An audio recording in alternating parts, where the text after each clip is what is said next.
नमस्कार, मैं बहुत अच्छा एक मैया जी का पचरा नमस्कार, मैं बहुत अच्छा एक पचरा लेकर आई हूँ। अच्छा लगे तो लाइक शेयर कमेंट करें। छोटी मोटी देवी मैया गुनेवा कैया गरी हो की दो वैला गीना। छोटी मोटी देवी मैया गुनेवा कैया गरी हो की गंगा घाटे ना। मैया धोवेली धोतिया हो की गंगा घाटे ना। मैया धोवेली धोतिया हो की गंगा घाटे ना। घोड़वा चढ़ल आवई राजा क बेटुआ हो कि देख लागे ना। मैया कई मोहनी सूरतिया हो कि देख लागे ना।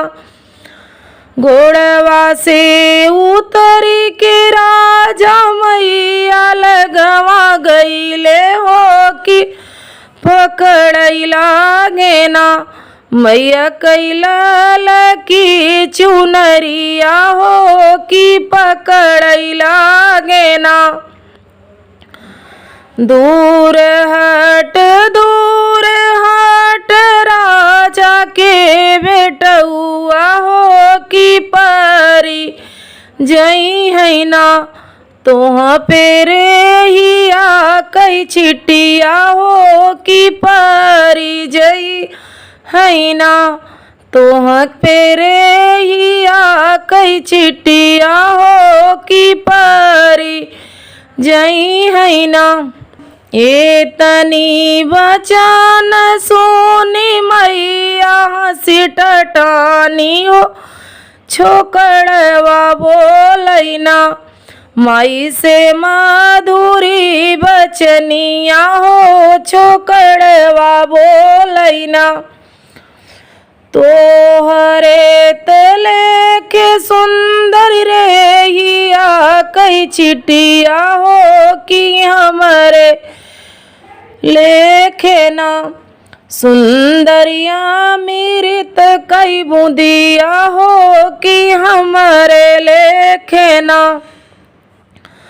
रजवा की बचनिया सोनी बोलाई दुर्गा मैया हो कि जीनी जाने ना। रजवा हई हम अकेली हो कि जीनी जाने ना।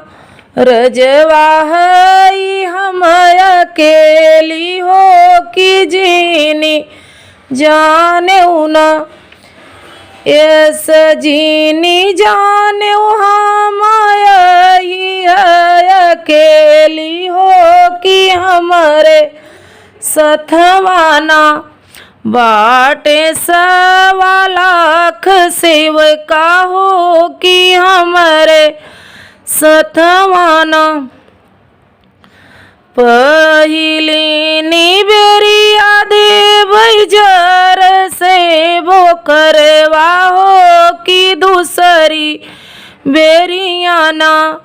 देव रे हिया कई छिटिया हो कि दूसरी बेरियाना।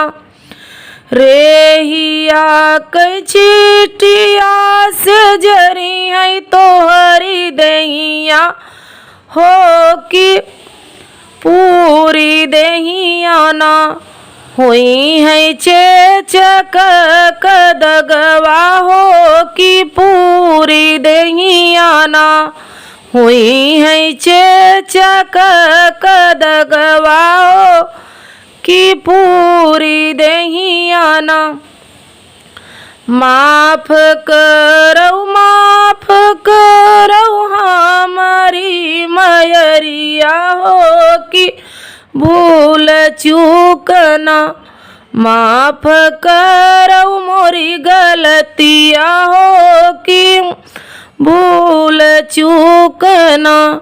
नाही जाने हम दूर गा मयरिया हो कि नाही जाने ना अयु दुनिया महतरिया हो कि नाही जाने ना। अच्छा लगा हो तो लाइक शेयर कमेंट करें, अपना प्यार बनाएं। मिलते हैं अगले वीडियो में, तब तक के लिए जय माता दी।